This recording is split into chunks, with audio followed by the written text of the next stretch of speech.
Good day, everyone.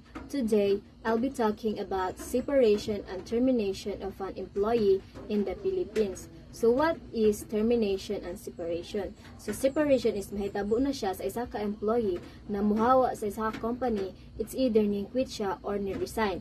And termination is that the company decide to end someone's job or to fire employee. But in the Philippines, this process must follow legal rules to be fair. So, there are two types of resignation, which is cause and without cause. So, example of cause, if the employee is stealing or dishonesty, not following orders, laziness, misconduct, or bad behavior, so the employers have right to terminate that employee. Another example of just cause is the employee can also quit right away for good reason. For example, being insulted or treated badly by the employer. And also, if the employer commits a crime against them and if working conditions are harmful. So, pwede ang employee mo resign with that cause. Also, there is unauthorized causes for termination because sometimes the company has a valid reason to let go of employees not because they did anything wrong but that the reason is company is losing money, business is closing, company is cutting job. So if mahitabo na siya sa isa ka company, ang company na ay right nga mo decide nga mag-fire og employee. Pero that means, ang kanang employee is na ay nabuhat nga mali. Pero need sila mag-let go og employee for that reason. Pero sa pag-terminate nila, sa mga employee, ang employee is na makuha nga severance pay. So, para kana nga money is makahelp nila after their losing job. How to siya authorized cause? Next topic is due process in the context of termination of employment. So, meaning, ang employee is na ay right nga makabalo kung anong ma-terminate siya or ma-fired. Ang company is kailangan po nila isulti ang reason. Kung ang reason is dili po fair, na opportunity ang employee na i-defend ng ilang kagalingon or mahatag o explanation sa company. So next is the Labor Code of the Philippines, Book 6. So nag-cover siya everything about job, like sa pag-hired, about salary, about worker, mga reasons nga nung ma-terminate ang isa ka employee sa company o anything. So Book 6, Post-Employment, Title 1, Termination of Employment. So first article is 278, talk about coverage. So meaning, it means every rule sa kumpanya is ma-apply siya sa trabaho. Like, it doesn't matter kung dako or gamay nga company.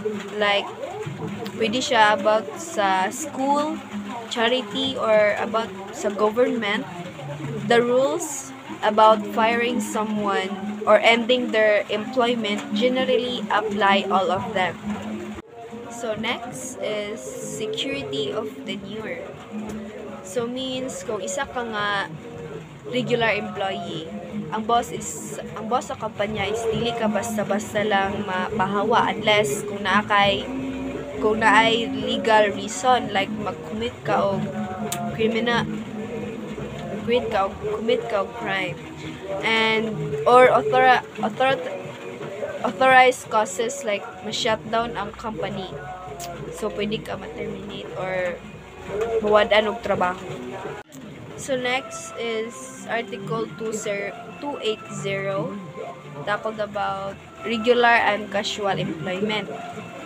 So it means it decide if ang usa ka employee is makonsider ba siya og regular or casual. It doesn't, even if naay written agreement nga isa ka nga casual employee, if imong trabaho is normally needed pod sa business ug imong gipadayon hantod-hantod imong trabaho, they will likely be considered a regular employee. So next is Article 281, probationary employment.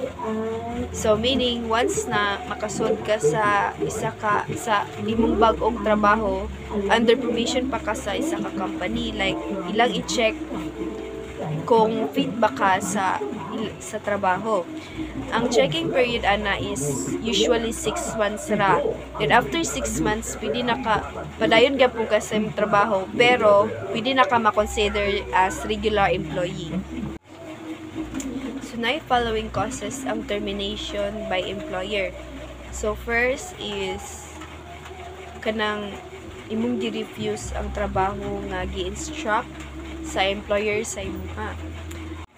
Second is kanang dili nila tumanon ang ilang trabaho or sige na lang palpak sa ilang gibuhat. Third is if ang employee is namakak, nag-cheat or breaks the trust the employer. Kaupat is kung makakommit ka og crime against the employer, their family or company representative. So put mo na siya ang mga reasons nga maong ma-terminate ang isa ka employee. Article 283, closure of establishment and reduction of personnel. So, kanang ang employer kay pwede ma-terminate ang employer pwede maka-terminate sa employee for some reason. For example, sa ang machine kay ang machine karon kay mao naman ay mo replace sa atong job dayon. Pag kung mubawas ka og kanang trabahante, dapat kanang mabawasan nimo sila para ma-avoid bitaw ang inyong pagka-loss sa inyong financial. Then mao ni kasagara sa mga business firm nga if maubos ang ilang mga sale kay kanang mo terminate gid sila og mga tawo. Then pag kung mo terminate po kag mga tao, kinahanglan jud nga musunod po ka sa ilang role para maka-terminate ka. Then the next is Article 284. So this is as ground for termination. So